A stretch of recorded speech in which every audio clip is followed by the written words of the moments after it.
tu apprends une langue, il y a deux notions fondamentales à connaître. Que tu sois autodidacte ou que tu prennes des cours, si tu veux organiser ton travail et tes révisions efficacement, il faut que tu saches utiliser ces deux notions, l'input et l'output.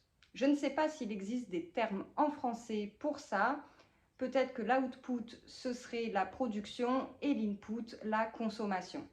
L'input, c'est effectivement tout ce que tu vas consommer, tout ce qui va venir à toi de l'extérieur. Alors que l'output, ça va être tout ce que tu vas produire, ce que tu vas créer, ce que tu vas exprimer au monde. Ces deux notions, il va falloir que tu équilibres leurs usages pour avoir une progression optimale. Et pour ça, il faut que tu saches ce que c'est, comment t'en servir, et ensuite tu pourras jouer avec leur utilisation pour avoir une progression efficace. Pour commencer, on va parler de l'input, donc ce que tu vas consommer. Ça va regrouper tout ce que tu peux lire ou écouter. Ce que tu peux lire, évidemment, ça va être des livres, mais aussi des articles de presse, mais ça peut aussi être des forums, ça peut aussi être des posts sur les réseaux sociaux, mais aussi de la presse people. Peu importe ce que tu lis, ce qui compte, c'est que ça t'intéresse. Ça ne sert à rien de lire des articles d'actualité si ça ne t'intéresse pas. Il vaut mieux que tu ailles lire des journaux people si c'est ce qui te plaît. Pour l'écoute, tu peux utiliser les films, les vidéos YouTube, tu peux aussi utiliser les podcasts, les émissions radio ou télé et aussi la musique, s'il y a des paroles évidemment.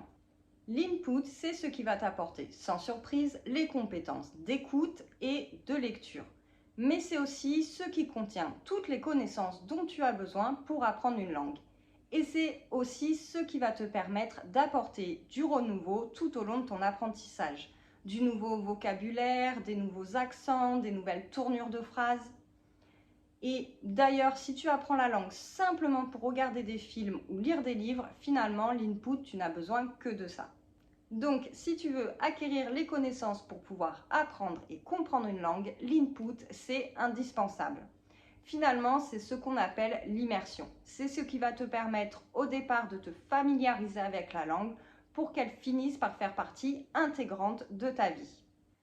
Donc, on a vu que l'input, c'est ce qui va t'apporter les connaissances. Mais maintenant, il va falloir que tu apprennes à utiliser ces connaissances pour pouvoir parler ou écrire dans la langue que tu apprends. Et c'est là que rentre en jeu l'output. L'output, c'est donc tout ce que tu vas produire, que ce soit à l'écrit ou à l'oral.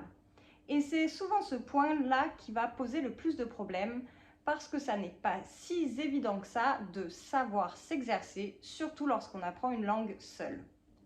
Alors évidemment, tu peux trouver des exercices scolaires traditionnels qui vont t'aider à produire des écrits ou de l'oral, que ce soit dans tes cours, que ce soit dans des livres ou bien en ligne, mais ça n'est pas suffisant. Il faut aussi que tu prennes l'habitude de produire par toi-même des écrits ou des discours de plus en plus élaborés au fur et à mesure que tu progresses. Pour l'écrit, tu peux faire du journaling, tu peux résumer des films ou des vidéos que tu as vus, mais tu peux aussi poster sur les réseaux sociaux ou sur des forums. Pour l'oral, tu peux parler à voix haute chez toi, parler à tes animaux dans la langue que tu apprends, ou tu peux t'enregistrer pendant que tu parles. Si tu as du mal à trouver des sujets pour t'entraîner, je te mets en barre d'infos un lien vers une vidéo qui va justement te donner quelques idées pour t'entraîner à l'oral comme à l'écrit. Évidemment, au début, tu vas t'entraîner à parler et à écrire seul chez toi. Mais si tu veux que ton apprentissage soit plus sympa et aussi plus efficace, c'est intéressant ensuite de produire pour communiquer dans la vraie vie.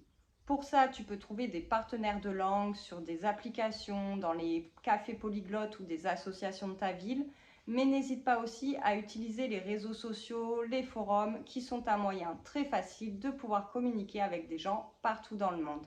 Je te mets encore une fois en barre d'infos un lien vers une autre vidéo si tu veux rencontrer des partenaires de langue ou des locuteurs natifs et que tu ne sais pas comment faire.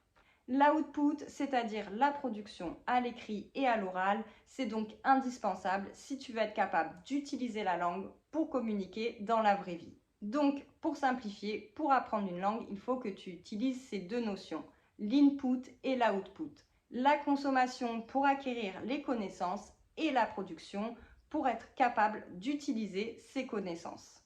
Et maintenant, il va falloir que tu arrives à équilibrer l'usage de ces deux notions pour pouvoir progresser efficacement. Les deux doivent toujours être présents dans ton apprentissage, mais en fonction de ton niveau et de ta progression, tu vas utiliser plus l'un ou plus l'autre.